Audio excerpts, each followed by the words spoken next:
Blood group. आप blood group पढ़ रहे हैं ना हम लोग, तो सबसे पहले ये क्वेश्चन आता है कि जब हमारे ब्लड का कॉम्पोजिशन सेम है उसके बाद भी हमारा ब्लड ग्रुप अलग अलग क्यों होता है। तो सबसे पहले आप लोग जानिए कि जो जितने ब्लड ग्रुप्स होते हैं, तो देखिए ब्लड ग्रुप्स होता है A positive, B positive, A B positive, O positive, A negative, B negative, A B negative और ओ नेगेटिव।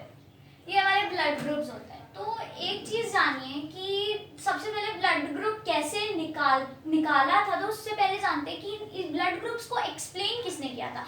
तो याद रखिए कि ब्लड ग्रुप को एक्सप्लेन किया था एक कार्लेन स्टीनर नाम के एक साइंटिस्ट थे जिन्होंने ब्लड ग्रुप को एक्सप्लेन किया था, और उन्होंने ए बी और ओ का आइडेंटिफाई किया था, ठीक है। और उन्हीं के दो स्टूडेंट ने, डिकैस्टेलो एंड स्टर्ली, दो स्टूडेंट्स थे कार्लेन स्टीनर के, जिन्होंने ए बी का आइडेंटिफाई किया था, ए बी को, ठीक है। तो उन्होंने क्या था, देखिए एक चीज पहले समझ लीजिए कि जो ब्लड ग्रुप है ना, उसको मतलब उसके लिए इम्पोर्टेंट क्या होता है, एक आरबीसी सबसे ज्यादा इम्पोर्टेंट होती है, और आरबीसी कुछ इस टाइप की होती है।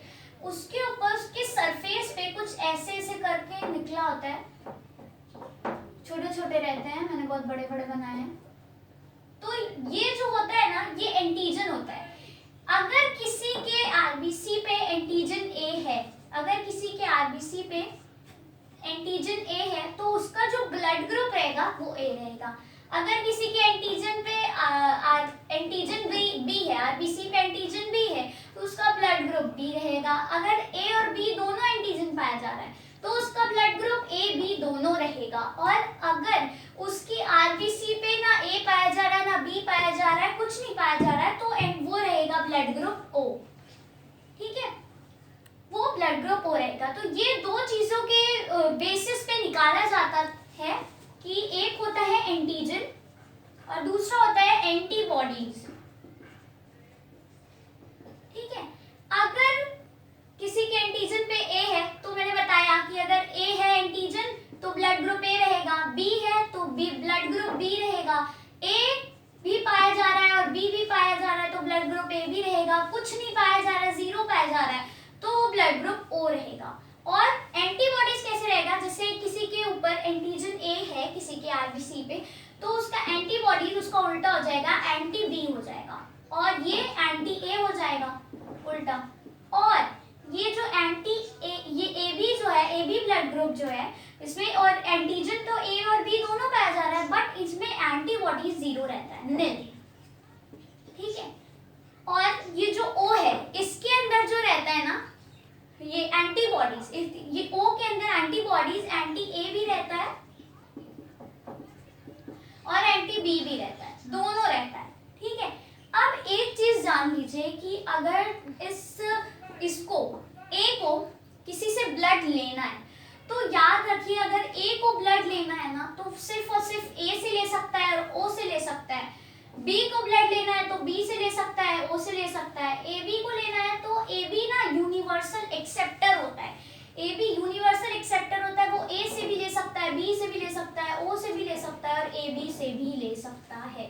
और ओ जो होता है वो सिर्फ और सिर्फ ओ से ले सकता है। ऐसा क्यों होता है, क्योंकि ओ जो होता है वो यूनिवर्सल डोनर होता है, वो सबको दे सकता है, लेकिन वो खुद में सिर्फ और सिर्फ अपना ही ओ ही ले सकता है। और ए बी जो होता है वो यूनिवर्सल एक्सेप्टर होता है, वो सबका खून ले सकता है, ठीक है।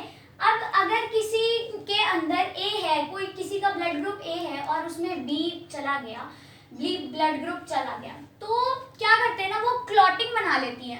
एक सेकंड भी नहीं लगता ना उसे मरने में, उस इंसान को, क्योंकि वो जब ब्लड रहते हैं ना तो वो एक दूसरे में क्लॉटिंग, आपकी बॉडी के अंदर वो क्लॉटिंग स्टार्ट कर देती है और आपकी वेन्स एंड आर्टरी सब ब्लॉक कर देती हैं।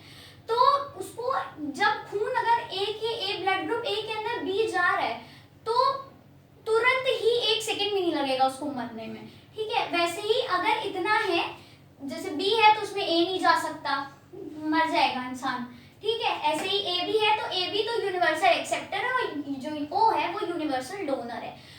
और एक चीज जाने कि जो ये है ये कैसे आया, ये इसको कहते हैं RH फैक्टर, ठीक है, इसे कहते हैं RH फैक्टर भी कार्ल एंड स्टीनर ने किया था, बट उनके साथ एक फेलो साइंटिस्ट थे वीनर, जिन्होंने RH फैक्टर का आइडेंटिफाई किया था। RH फैक्टर को मतलब कि जो पॉजिटिव है और निगेटिव है ये कैसे उन्होंने निकाला, तो ये RH फैक्टर के बेसिस पे निकाला, जिसे कहते हैं रीसस फैक्टर।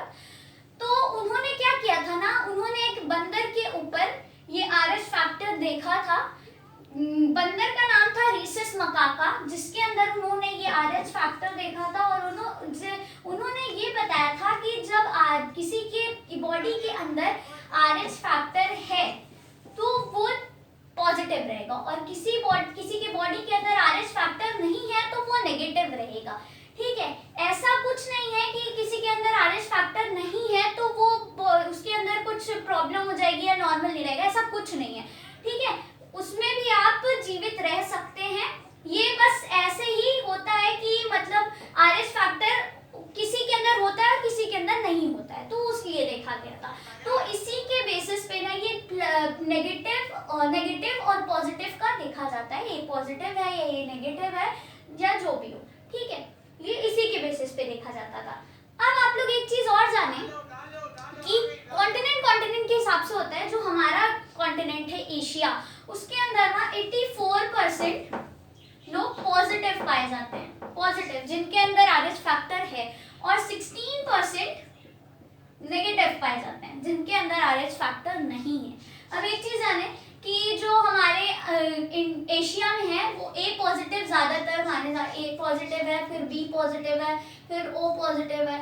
ये AB पॉजिटिव जो है ना वो बहुत 3% लोगों के अंदर होता है, और जो AB नेगेटिव होता है वो तो बहुत ही ज्यादा रेयर होता है, वो 1% से भी कम उनके 1% से भी कम लोगों के पास होता है AB नेगेटिव। ठीक है, ये बहुत रेयर होता है। और एक चीज और आप जाने कि आपके बिहेवियर आपके कैरेक्टर के हिसाब से होता है, मतलब कि आपका जो बिहेवियर है ना वो आपके ब्लड ग्रुप्स के हिसाब से होता है। ठीक है, अगर आपको मेरा आज के लिए इतना ही। अगर आपको अच्छी लगी हो मेरी video, so like my video, share my video and subscribe my channel. Thank you and have a nice